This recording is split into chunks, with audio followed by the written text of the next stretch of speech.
briefing was to make a 5 to 10 minute film. We got into a group of 5 and started to delegate roles. People within our group were me, Julian Greenbank, Will Faulkner, Tyler Hunt, and Megan Gordon. Due to working in this group before on other film projects, we had already had an idea of each other's strengths and weaknesses, and was able to give each other job roles accordingly. Megan Gordon was our cinematographer, as well as our executive producer.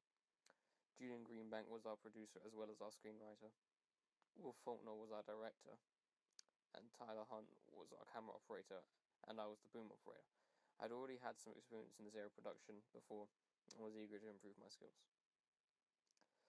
As I was the boom operator, my role in pre-production wasn't very significant, as the role was mostly required during the production part of filmmaking.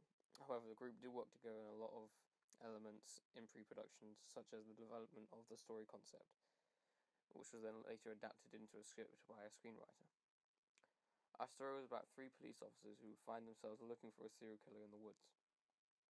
We decided that would be a horror film, and to help with this, decided we should also make it a found footage film. The script was then sent through 2 drafts with suggestions from the group, and then a script was finalised. We then needed to look for actors. To do this, we sent out notices to Facebook looking for any actors who wanted to star in our film. Eventually, our cinematographer found Rhea Baker, who wanted to be in our film and play the character of Bethany Williams. And our camera operator found Owen Crawford, who wanted to play the character Nelson Boakes.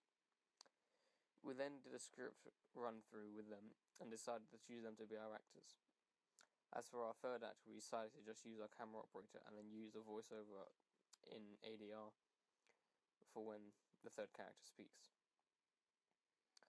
Our producer was in charge of getting costumes, props, and makeup ready for when we started our production.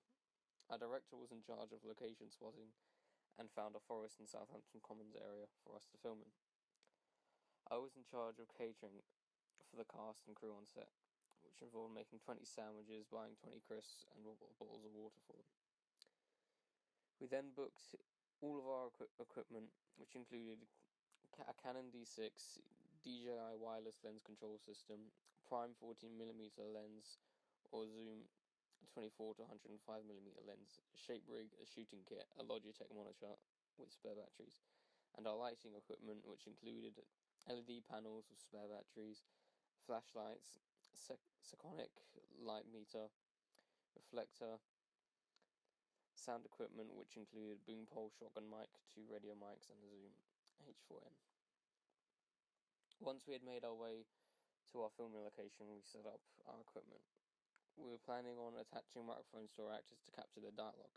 However, upon plugging in their microphones to Zoom, we realised that this would not work due to the Zoom not being able to power the microphones and the boom at the same time, so we decided to just use the boom instead. This was not as effective as having both mic and boom. However, we made a decision as we believed it more important to get the atmospheric sounds of the woodlands, as we can just record the dialogue and post using ADR.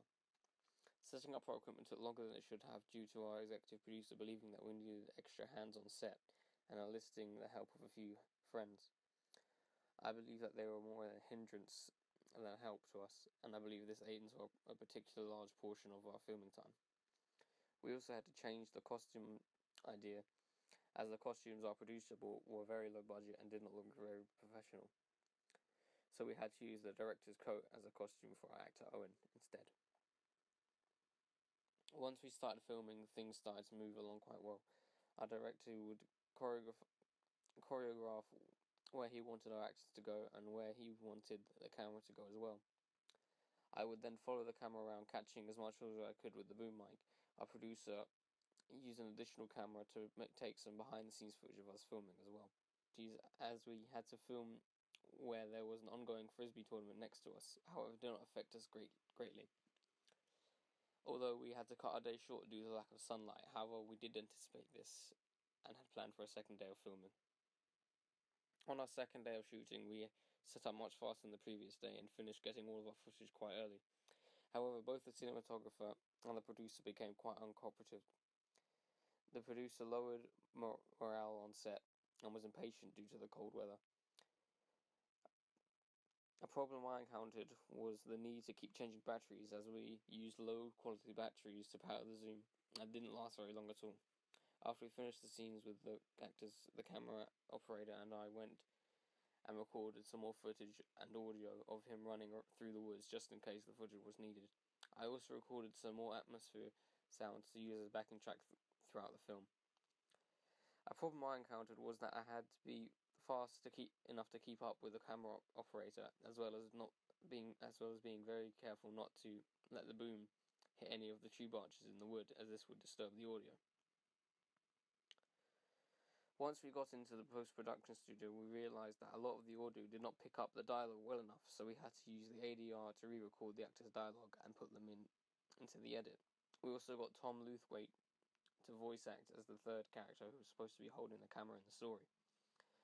Another problem with the audio I recorded also was the fact that I put the zoom camera in my pocket so I could hold the boom with both hands and run through the wood with ease. However, the zoom moving around my pocket made the audio become unusable, as you could hear it due to the fact that the zoom had mics on it as well. Our executive producer did most of the editing, but we were able to choose which shots worked best for a film as a group. We were able to use the audio I recorded for background atmosphere, as well as to hear the characters walk through the woods. Once I, as a producer, did a first edit, we as a group watched it and pointed out things that needed to be changed and put in. It was then finalised into a second edit. However, due to our executive producer doing the majority of the editing, there was not much for the rest of our group to do outside of helping choose which footage we thought would work well. Our producer then sorted out how much each one of us had spent and made it so everyone had spent the same amount. A big portion of our production went into hiring taxis. A big portion of our budget went into hiring taxis to get us to our location. We could have prevented this by finding a friend who could drive us there instead, and I believe this to be essential for the next time we start filming. Next time making a film, I would like to take a more hands-on approach and have a bigger role in pre-production, production, and post-production, as I believe I could have done much more in this film, and I am keen to acquire bigger roles in the future.